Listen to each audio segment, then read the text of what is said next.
there was like no sleep on this weekend. And then I slept in a booth at the second loop. Yeah, people just ask me to do shows now because they see me just like out there performing. They're like, hey, do you want to do this thing? Which is really nice, that I don't have to like break down the doors to find shows, because I need to go steal it back from who the recipient was of it. But we won't get into that. Oh, no. Don't make art for boys. I don't know, I feel like failing and doing things messy is part of what makes us human. And when we're trying to just let this robot who is killing the world and destroying us do these things for us, there's like so many layers of why. Like, who the fuck are you? You just have a big mouth. And that's like kind of where that song started.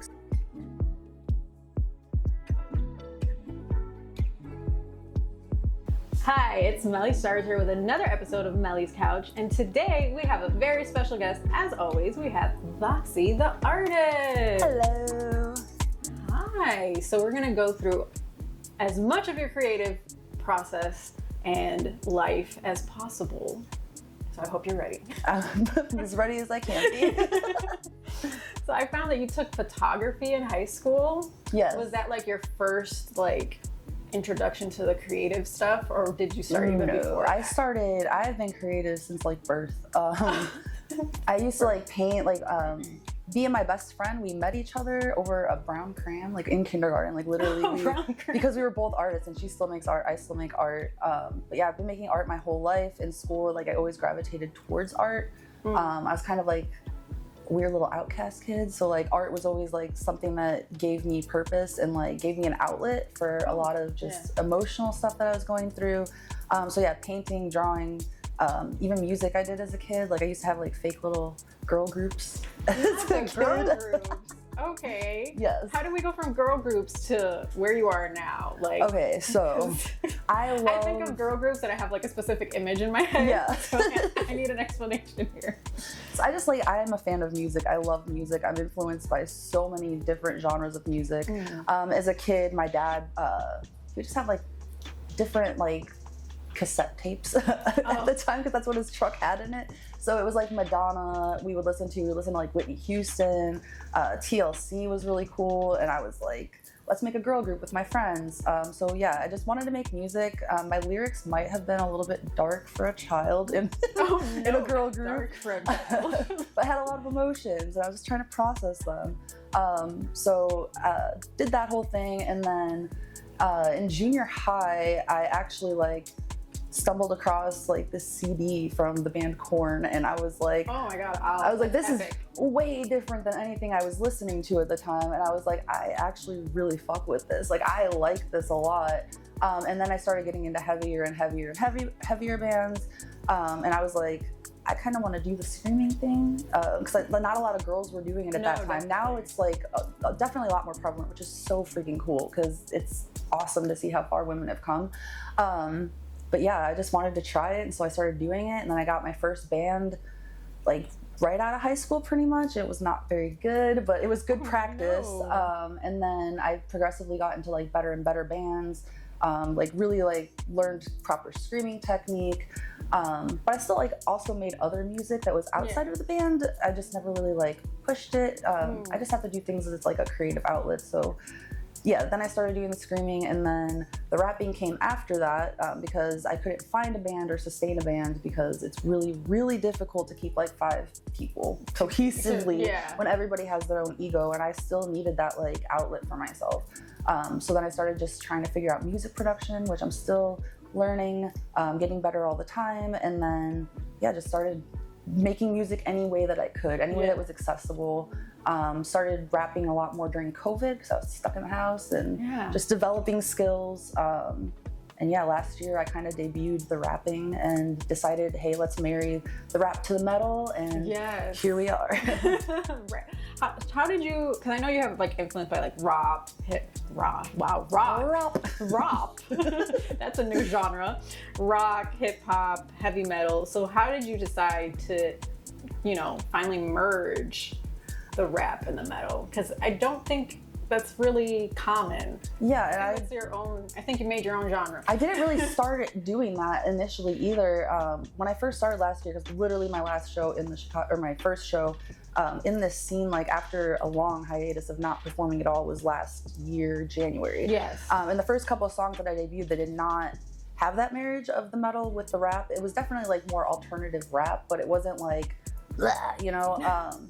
And I think that really came about because I also do karaoke. I love performing. So like if I can go up on stage and have a microphone, I'm like, yes.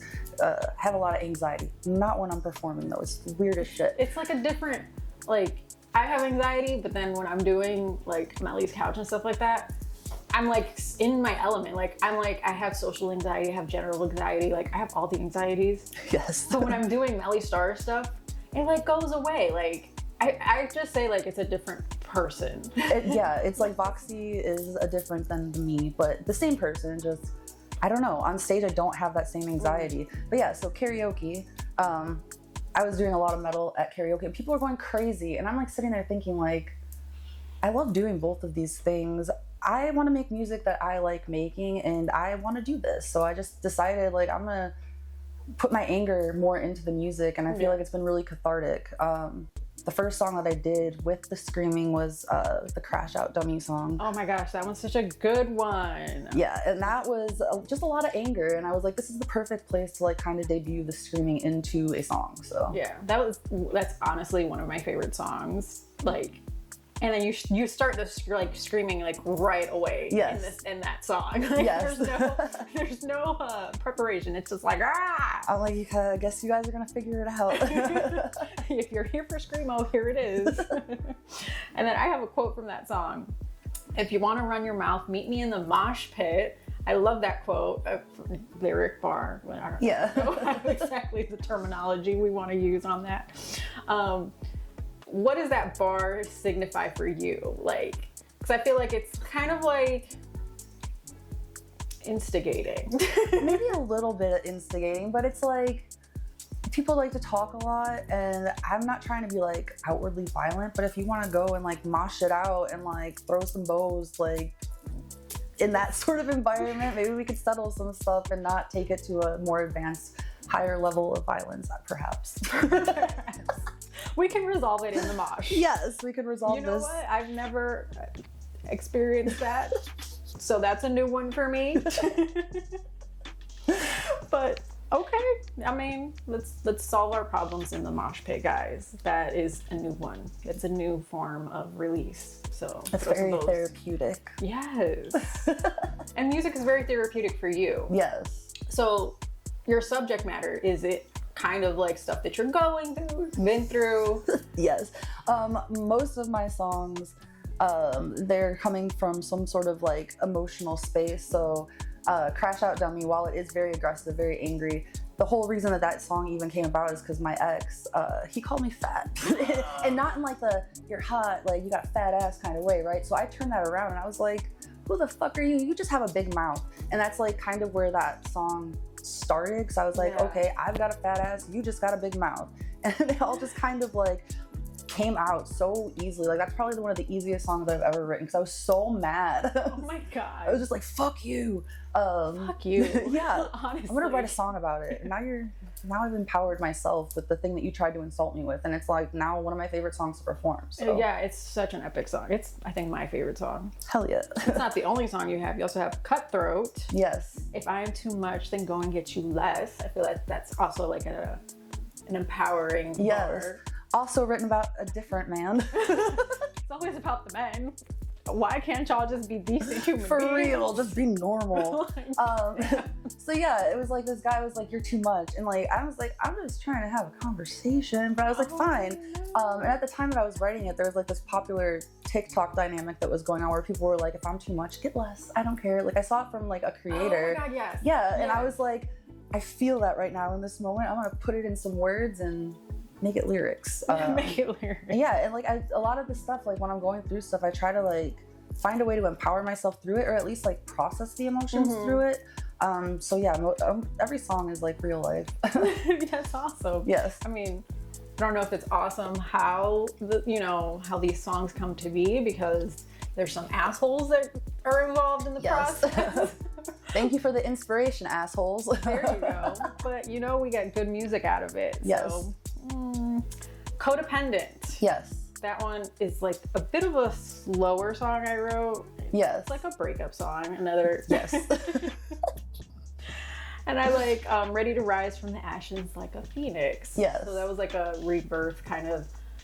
It's like a breakup, but I'm gonna reinvent myself kind of. Yeah, so that one, it was like the tail end of my longest relationship, and that one sucked breaking up. Oh no! Like, I'm fine. I'm glad I'm not with him now. Like, it took me a long time to get past that. That's why the song is codependent, because we were very codependent with each other, and it was like I just kept on trying to explain myself and like crying, just begging him to like treat me like a human being. Don't do that, girls. Oh. Never beg a man for anything. Fuck them. But it took me a long time to get out of that relationship, and like that was kind of like the process of writing that song. I was like realizing like this is never going to work. Like I am stuck in this, and it doesn't matter what amount of therapy that I do, because I did start therapy in that relationship because I was like, maybe it's me. Yeah. But no amount of therapy was solving the problem, because he was still behaving in the same manner. It wasn't like the dynamic had changed. So like the disrespect was still there. And I was just like, I'm just codependent at this point. And that song was just like a lot of healing. I don't really perform that song because I'd probably like get emotional doing it. Yeah, I feel like that was tough. I don't think I've seen you perform that No, one. I kind of, I don't really promote that one either, just because like it is so emotional. And I'm like kind of a person that's like, don't look at me. Like I like performing, right? But I'm like I'm very conscious of like my personal privacy. Like I like to have a private life that is separate from like people don't know a lot of stuff about me. Like realistically, I don't put all of the stuff on the internet because I want to have the ability to have stuff that is my own. So that song I don't really promote. I like the song, but I don't really promote it for that reason. It's just for you. Yeah, Yes. It's like a me There's a song. catharsis, yes. Yes, just for you. So I think I found your first band, Atrophy of Existence. I was like atrophy. Yeah, atrophy. It's like when a limb like loses its muscle mass and it's just kind of like dangling there. That's what atrophy is. It's like it's losing its structure. So it's like the loss of structure of existence is the band's name. Okay. Yeah. Interesting. So was that the first band, or aside from the girl groups? Yes. Like your first like. I mean, there was like another band before that. We were called Destined Apostle, and that was like my first band. I was like a baby in that band, and we were very like groovy metal. There's not a lot of stuff. We didn't really record because we didn't have money. We were kids, so we played a lot of shows. We really didn't record much with that band. But Atrophy of Existence, that was like my first like I'm proud of this band moment. Like the first show we ever played with that band, there was a mosh pit. It like was the whole bar was in a mosh pit, and they had like those big beer stein things on the table, and people were moshing, and they were like dropping these big beer things on the floor, and I was like, oh my god, this is fucking awesome. That is awesome. Yeah, when people mosh to your like you're screaming and people are moshing, like that is like a crazy feeling. It's so cool. I'm like, yes. So what really was like? Do you like bands or solo more? I like performing with a band behind me, but I also like the freedom that comes with being solo. When I was in a band, like I was the vocalist, and my bass player would always have opinions on my lyrics, and like he didn't want them to be so emotional. I'm like, that's what makes good music. Yeah. Like people want to hear you engage, and he just wanted to write like he would try to write stuff that was just like apostasy, God, ugh. Like, and I'm like, you're corny. Like, oh my god, I'm like, you're just trying to be like this metal, like this is the image, and I'm like, image is nothing. Like, it really doesn't like. I don't know. I want authenticity, and it was just I couldn't stand that. And whereas I'm a solo artist now, I can do whatever the fuck I want, write whatever I want, take songs in a direction that I want to go in, and nobody's telling me that I can't, which I love because that's why I make music in the first place. I'm trying to express shit and like get it out of myself. Yeah. So now being a solo artist and like finding your way, has it been challenging, like finding beats, finding producers, finding studios, you know, like doing everything on your own? Definitely. It's been a struggle. Yeah. I have had helps along the way. Like there have been different artists that have like kind of taken me under their wing and like show me different things. But they're not always available. We have lives, and I'm a little bit impatient. I want things done now. So I've had to navigate, like, how do I not wait? How do I like figure this out for myself? And I also feel like sometimes communication, like it might not even be like this person's a bad person. You just might not have good communication because of your communication styles. So it was like kind of a trial and error trying to find people to record with, trying to find beats. That's another reason why I started making my own beats, which I have not put out yet. But I am working towards that. That's my ultimate goal, because I don't want to have to worry about like leasing and all of the logistics of that. Yeah, like that makes me, I'm like, oh my God. Like, it's a lot. It is. There's so many legalities, and I'm just like, I would rather not. But right now I've had beats from KP. I've had beats that I've gotten off of like Melly Starz. So yeah, like there's one producer on there that I really like, that's the one that produced the song for Cutthroat. I've got a couple of his other songs like in mind that I might write to. So but yeah, I really want to ultimately have my own thing, so I don't have to rely on everybody else, because it is very difficult. Finding shows is difficult.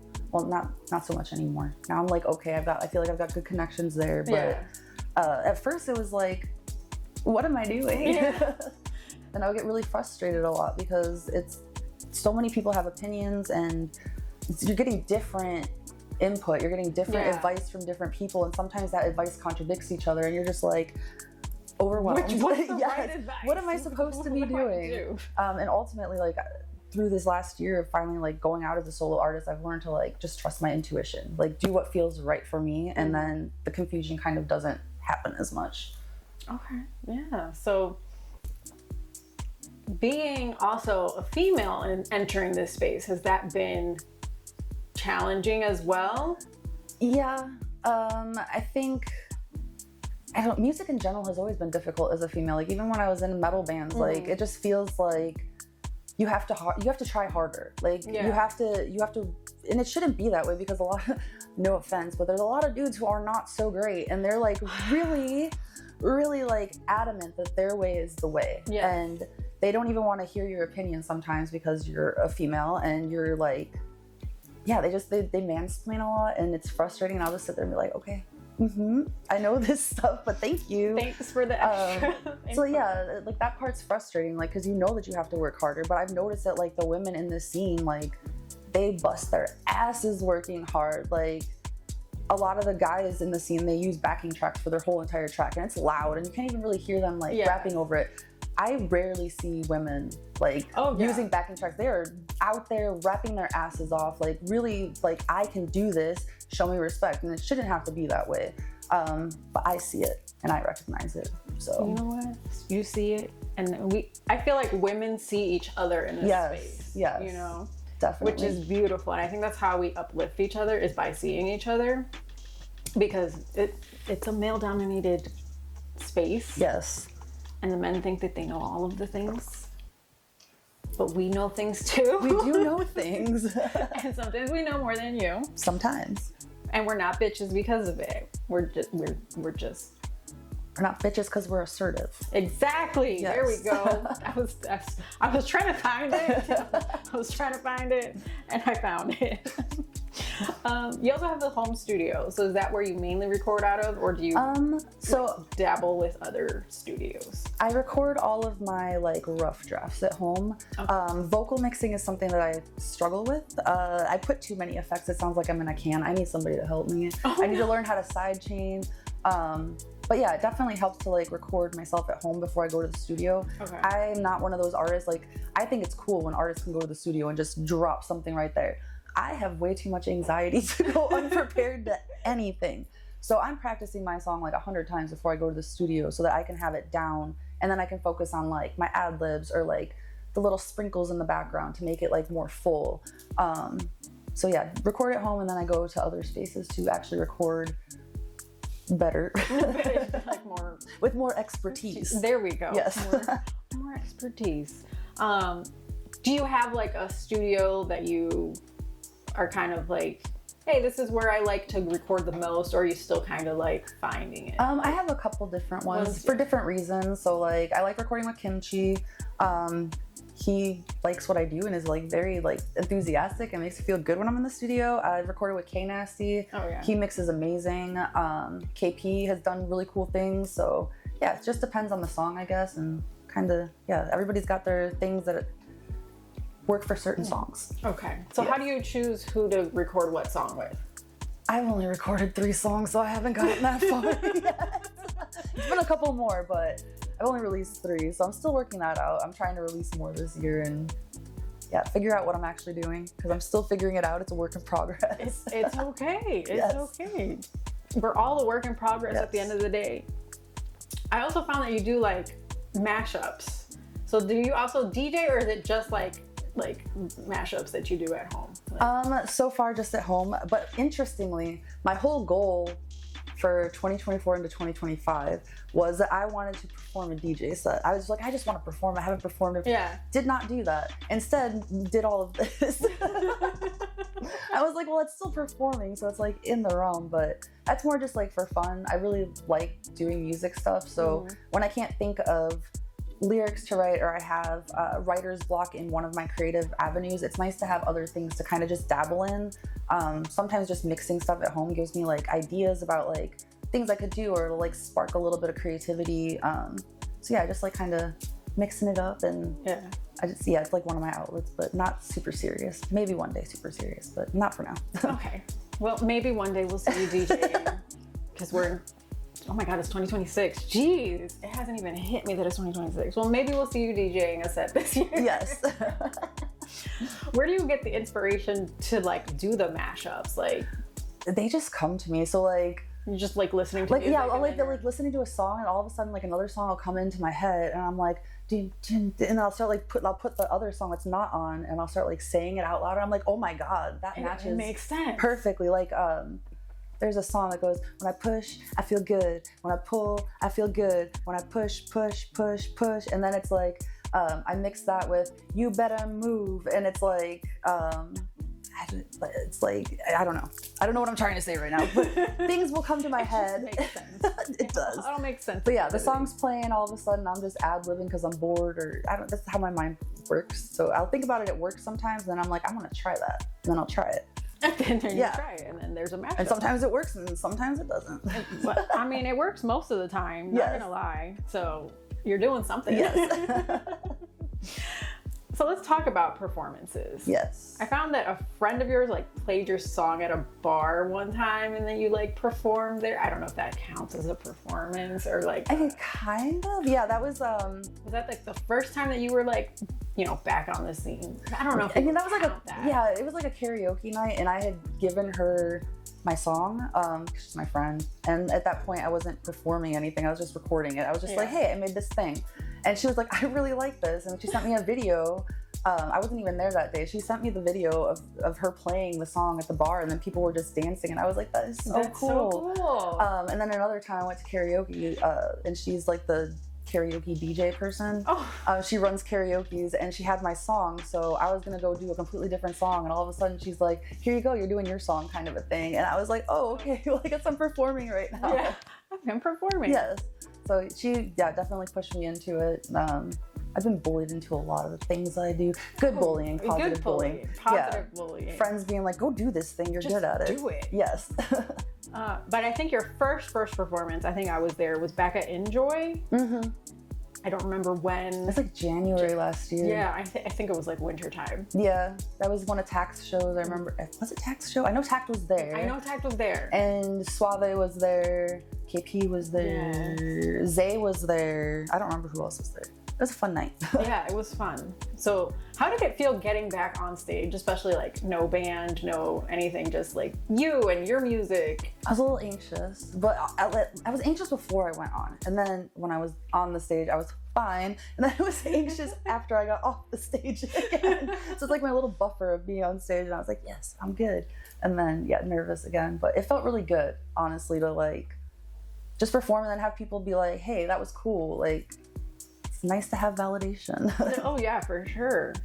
Then you won a Too Good open mic. Yes. But it was you were tied. Mm-hmm. Which I have thoughts on that, which I will tell you at a later time. But I have lots of thoughts about that night specifically.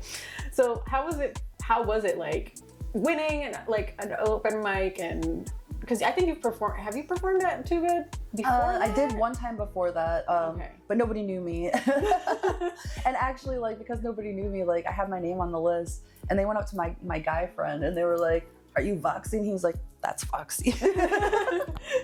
And I was like, hello. Hi, it's me. And that was fun. I performed last that time, which I don't like performing last, not because I'm like a diva or anything. I just get headaches when it's really late at night. And so I'm like, so I just get tired. Yeah, I'm like, I'm a tired, sleepy bitch. I get headaches. Like, so I went last and my head was pounding that day, but it still felt good to perform. I was like, none of these people had ever heard my music before. I made a lot of connections that night. Yeah. But yeah, it was the only other time that I had performed a Too Good open mic. And when I did the second one, they were like, yeah, we're looking for rock-oriented people. Like and I was like, I've got this. I'm writing this song. Like, yes. And my only goal for that performance was to have a mosh pit. Like, I didn't give a fuck about winning. Like, really, I was just like, I'm just gonna go. I just want a mosh pit. I just want a mosh pit. I just want people to mosh for me, and I will feel alive.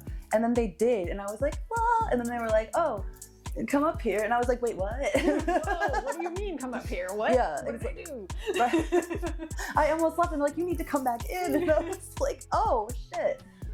Because yeah, my only goal was to have a mosh pit, and I got that, so I was on cloud 9. And then I won, and I was like, oh shit. So yeah, my only goal was the mosh pit. Well, you got the mosh pit, and you got a win. Yes. So, I mean, what more can you ask for, right? Right. Then from there, you headlined their Halloween show. Yes. As part of one of the incentives. So how was it headlining a Halloween show? I love Halloween. So it was I feel really like Halloween's your favorite holiday. Christmas is sometimes my favorite holiday, depending on the year. Oh, okay. I like Christmas a lot too, but I love Halloween. I think Halloween is just, it's so fun. You get to like just dress up however you want. Like, you could be a fucking clown. You could be a superhero. You could be the trash man from It's Always Sunny. Like, you could literally be anything you want to on Halloween.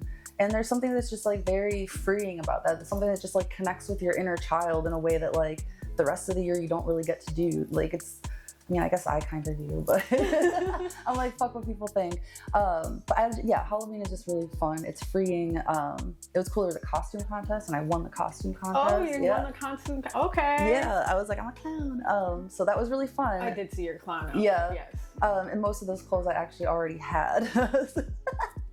I do the same thing with Halloween though. Like, when I'm planning out my outfits, like I start planning in like August, September, not gonna lie.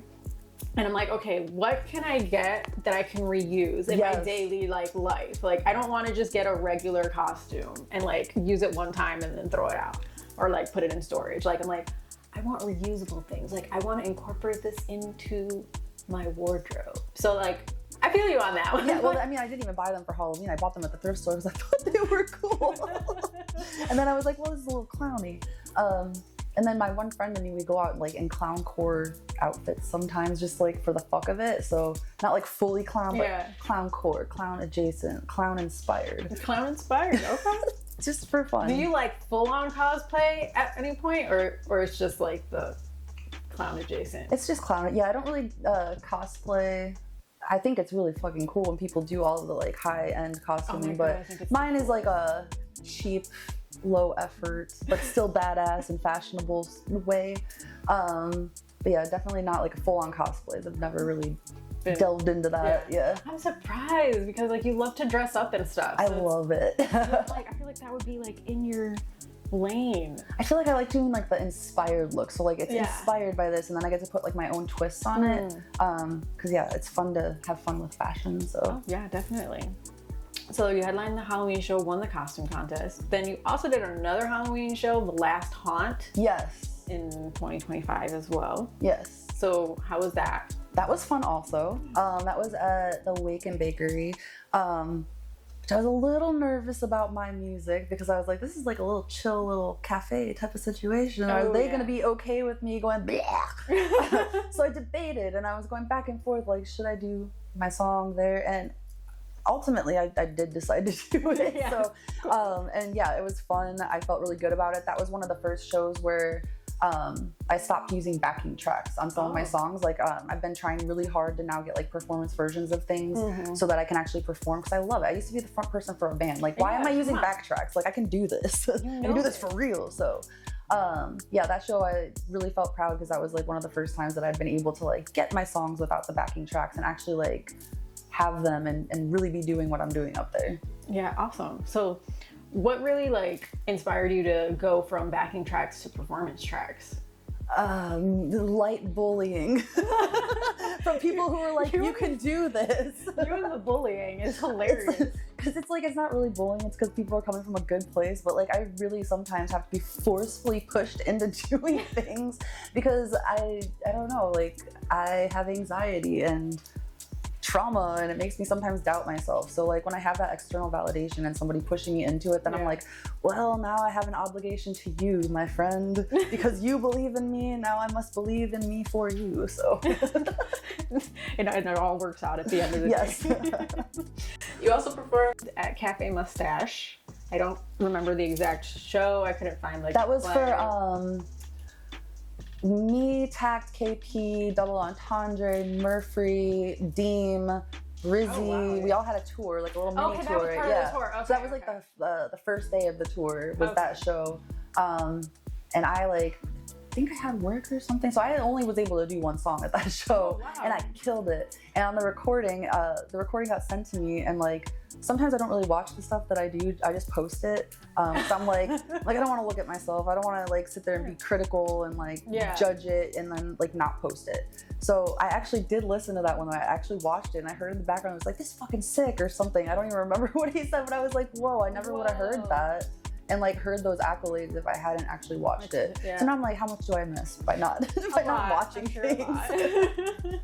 So speaking of the tour, you also performed out of town in Detroit. Yeah. So, I mean, you're making big moves, obviously, as a solo artist. Yes. You know? So how was it going out of town, doing a tour?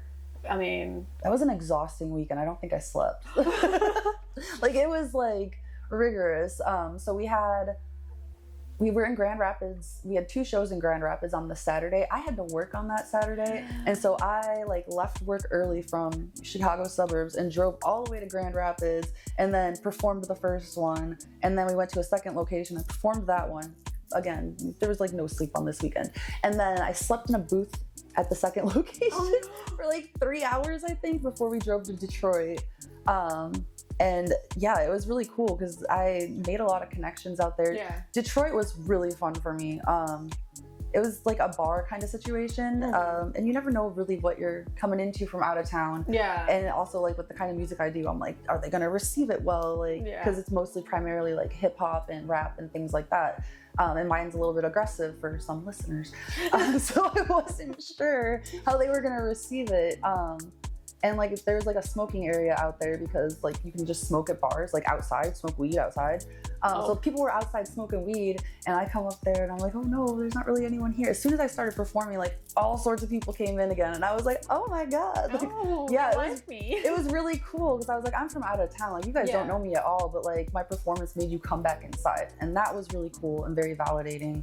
Because I like performing for people. So it's a little bit easier. I get nervous when there's like small crowds. I'm like, oh no, there's only like 5 of you. Oh, that's so funny. But when it's like a lot of people, I'm like, yes, let's go. Like people are so opposite. I feel like I feel like most people be like, oh my god, a large crowd, like more pressure. And for feed you, off of that. I'm like, yes, give me the energy back, because that's like, it's kind of how I gauge like, am I doing good? You're doing great. It's good, guys. Am I doing okay, guys? Yay. So how did it feel going on tour? I know it was exhausting. Yeah, it was. I loved it though. It was exhausting, but so rewarding. Like I'm glad that I did that. I'm glad that I got out of like the local scene and like saw what I could do in other places and like had the opportunity to like meet people, make connections, and yeah, just like kind of get back into it. Because I used to tour with the band. Like we would go on little mini tours all the time, and that was the first time I got to do that since then. So. Oh wow. Yeah. Okay, so yeah, you missed tour life for sure. Yeah, it's like a love-hate relationship. It's very grueling. It is exhausting, but it's also so rewarding too. But then you're gonna sleep for like 3 days when you get back. So yes, sleep is very necessary. Yes. First it's team no sleep, then it's team hibernation. Team leave me the fuck alone. Then you also did January 2026. You did Trippy Hippie. Mm-hmm. How was that experience? That was cool. Yeah, I got like top 2 for that one too. Oh, yeah. Nice. And then we would have tied We were gonna tie. Ties. I was not okay with tying. So I could have been a dual winner for the second time. And I said no. And so I ultimately lost because I wouldn't accept. But I would rather lose, I think, than like, I don't know. I felt like I would rather lose like outright than like win on a tie. Like I just wanted to know like who's really the best. Let's like go head to head. And I only really lost because I came in slightly late, so it was like a technicality. And the judges there was like secret judges, so like they were split on who won. And then the one was like the one that made the decision was like I was going back and forth and back and forth. I changed my vote like 4 times. Oh my gosh. Yeah. That's crazy. Yeah, so it's fine. It's fine. I know it was a good experience. Again, made a lot of connections. I've been able to get like, people just ask me to do shows now because they see me just like out there performing. They're like, hey, do you want to do this thing? Which is really nice that I don't have to like break down the doors to find shows because that is really exhausting. And then in the beginning, you kind of have to. Yes, exactly. Like, nobody knows who you are, what you're doing. Exactly, now it's like, oh, we know Voxxy. Yeah, like talking to people I think is so important. Like just putting yourself out there, even if you're not sure, like at the beginning when you're first starting, like just getting that exposure and like figuring out like who likes my stuff, who's on my team, who can I build with, like, you know, because not everybody, some people are your acquaintances, but you're not going to build anything. Like, yes, you're supportive of each other, but like finding the people to build with and like do things for, with and for, and yeah, just having those really nice like relationships building in the scene is helpful. Yeah, no, for sure. How important do you feel like networking is or has been for you getting opportunities and stuff like that? I think it's been really important. Like I feel like I doubt myself a lot just because I have the anxiety. So sometimes I'm like, oh my God. But yeah, I feel like if I didn't talk to people at all, or if I was like a terrible person, nobody would be giving me these opportunities. So like even just putting myself out there and doing the networking has been like helping me with my anxiety and helping me to feel more confident within myself and my ability to talk to people, especially because that is something that I struggle with feeling competent at. Yes. It's like imposter syndrome. Yes, very imposter syndrome. But you got this. You made it to the couch, so clearly I did. I'm here. You're talented. And then your most recent show was the Broken Hearts Club at Book Club. Yes. That sounded like a tongue twister, but it wasn't. The Broken Hearts Club at Book Club. And I think, was it an all-female lineup? There was a lot of females, but there was also like Goner was there. He's I think he's based out of LA. So he was like a touring artist that was on it. V Fierce performed as well. Cakes brought up 16th, so he was like, he had like a little, like they did their rock song together. I drank Cutwater that night, so I can't recall not the Cutwater. the rest of the show. Not the Cutwater. Oh my gosh. There's something wrong with that stuff. Like legitimately, like why does it make you tell everybody exactly how you feel about them? That's weird. That is me and Grey Goose. Like never give me Grey Goose unless you want to know exactly how I feel about you. I'm like, oh shit, here's and you Cutwater. Want to cry. I will make you cry on Grey Goose. Like I'm a little too honest right now. Oh. Way too honest. Way too honest. I haven't tried Cutwater yet. I'm scared to try it. Dude, one can all of a sudden, like I could be having the worst day. I have one Cutwater and I'm like, ooh, like, like a complete goof. I'm like, what is this? So it helps with the anxiety, but also kind of maybe makes other problems sometimes with the truthfulness. Solves one, creates another. A little bit, yeah. I don't know which problem is better to have. Honesty or anxiety? I don't know. They're both pretty bad. Yeah, a little bit over honest, yeah. Well, broken hearts. I mean, were you breaking hearts with your hearts? I hope not. And if I did, I hope they deserved it, so. Only hearts that needed to be broken.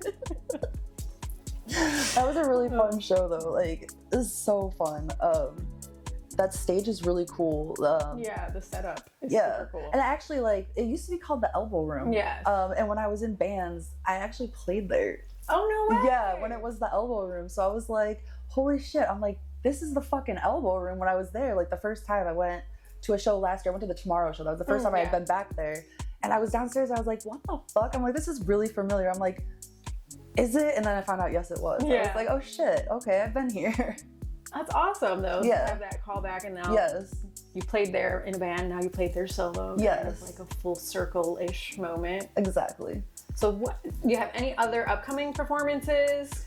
I have a couple things coming up. So I don't know when this is gonna air or drop, but I have a show okay, cool. So at the end of this month, which is March 2026, Yes. It'll be out before that. I have a show, I believe the 27th at Boulevard. There's a record release happening that night, and I'm one of the artists that's on that. I have next week, I'm doing the Heroes and Villains event for Nova. In May, I think I'm doing another Trippy Hippie event. Nice. And then I'm doing, I think next Thursday, the Shits podcast. They asked me to perform. Oh, yeah. okay. I think that's also at Boulevard. So Boulevard's a nice little spot too. just been asked to do all of these things, and I'm like, sure. Let's do it. So you're not just a musician, you're also like a visual artist. Yes. So we're gonna get into that now. Hell yeah. Yes, we gotta get into all of the creativity. So you do sketch, watercolor, colored pencils, paintings, acrylic on canvas. You do a bunch of stuff. I don't know if I'm pretty sure I missed it. A bunch. I do I literally have so many hobbies. It's disgusting. But you're so good at I art. love doing art. So was it last? No, it was 2024. October 2024. Takes me back. So in October 2024, there was this art show, and it had like an open call for artists, and it was Elgin has this studio. It's called Side Street Arts, and every Halloween they do like the Nightmare on Chicago Street event. So they shut down all of the streets in downtown Elgin, and then there's an art show in tandem with that where artists can submit, and then like artists kind of decorate all of the streets and everything. Wow. So I submitted an art piece with my best friend's bullying. She bullied me into it. I love this like bullying, like this positive bullying, because it makes you do all of the things. Yeah. So she's like, you should really enter this show. You should really like submit some of your art. And I don't know why I was so nervous. I was like, oh my God, what if they don't accept me? Then I'm gonna like never make art again. It was so hard on myself. But she really encouraged me to submit. And that was the first art show that I had participated in probably like 6 years before that, maybe longer. Wow. So yeah, it was called Something Wicked. Okay. And since then, I've now entered like multiple art shows. Most recently, I just had a show in Schaumburg. They have the Schaumburg Prairie Center for the Arts. So the art collective that I'm a part of, it's called Oddball Art Labs, based out of Elgin. They had we had our own show there. So we had just artists from our collective hanging at the Prairie Center for the Arts for the whole month of February. Oh, wow. Which is really cool. That's really cool. So what is your favorite like medium to create? Like, do you like watercolors, colored pencils, like acrylic? What's your favorite? My favorite thing is probably Posca markers and Sharpies. Like I like fine detail stuff. So like a lot of times when I'm doing my art, the canvas is like, it's very chaotic. I use like remainder paint. So if I'm painting something, like I won't even sometimes use like what do you call it? Where you put your paint, a palette. Sometimes I don't even use a palette. I'll just put it right on the canvas and like kind of mix my paint there. That way I'm not wasting paint.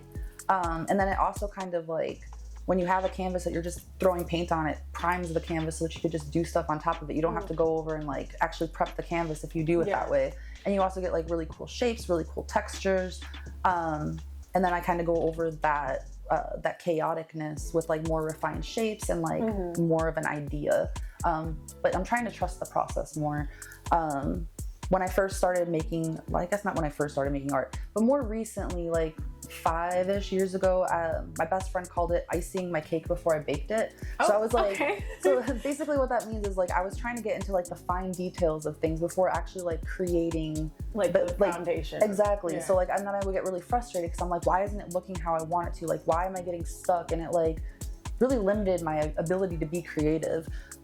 Whereas now that I've been doing these art shows, I've kind of been, more experimental, trusting the process. Like, let's just get the big goopy paint out first, and then we'll get the little tiny little details after that.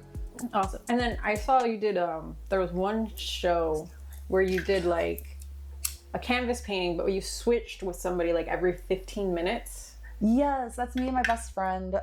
So we sometimes we'll just like hang out, we'll be smoking, and we'll have a canvas that we just pass back and forth between each other. Yeah, it's just like a hangout kind of a thing. Recently, though, I've been doing something that's similar but a little bit different. So we have a show coming up in April, again from Oddball Art Labs through Side Street Studios. I heard about this. So it's like a benefit for Side Street Studios because they're trying to get a new space, a bigger space, so they can do more cool stuff for arts in the art community out in Elgin. So we're doing this thing, it's called Exquisite Corpse. So one artist gets to do like the head, and then it gets covered up. You only get to see like the very smallest little bottom part of the head, and the next artist just has that to go off to make a torso, and then both of them are covered up for the final artist to do the feet. Oh my gosh. Yeah, so I have parts of three pieces that are going to be in this show. I did a head, a body, and now I'm working on feet, which I need to get done like soon. I have deadlines, need to get it done. But yeah, I'm really excited about that show. Like, it's cool getting to like collaborate with other artists. And like, yeah, sometimes going outside of the box of what your normal style is and like really just trying to gain skills and just have fun with it. And what do you think is like your style of art? Like, because you said like going out of your style and stuff like that. So what is your style when it comes to that kind of art, like the visual art? So I feel like more recently it's been a lot of colors and textures and like that experimental sort of vibe. I also have for a long time done these like little white and black swirl things on a lot of my art pieces. It's just like a pattern that I've used a lot. So it's like patterns, textures, colors. I'm obsessed with like the way the color works together.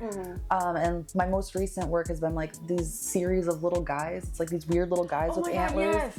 Oh, I thought I wrote it down. No, is it Doomed Symbiosis? No. Yes, Doomed Symbiosis. That's the one that I entered into the first Something Wicked show, the first art show that I started doing stuff again. Yeah, that was Doomed Symbiosis, and that piece was very experimental with the background, just text. I was just like throwing paint at the canvas, and then then I like sprayed the canvas, so like I had paint at the top. It was very messy, because I was trying to trust the process. Trust the process. So yeah, that's kind of more my style now. Like the kind of thing I'm doing is like that style, and just like those little guys. Like they're really fun to make, and like you can make them have different expressions. And I think I have like 4 or 5 pieces now featuring these little dudes. It's become kind of my thing. Yeah. Do you have a name for the little dudes? No, just the weird little guys. The weird little guys. They're my weird little guys. I wrote down a couple of like sketches or art pieces that I found. You have like an astronaut riding a pig. Yes. How did that process come about? I think somebody had brought like that phrase like when pigs fly, and I was like, well, I'm inspired right now by this flying pig. What if the pig flew? And then there's exactly. Sometimes I don't even know. I just start drawing, and then all of a sudden it's a thing, and I'm like, well, that was cool. It was cool. Yeah. Then you have a cat DJ like art piece. Yes. I thought it was the cutest thing ever.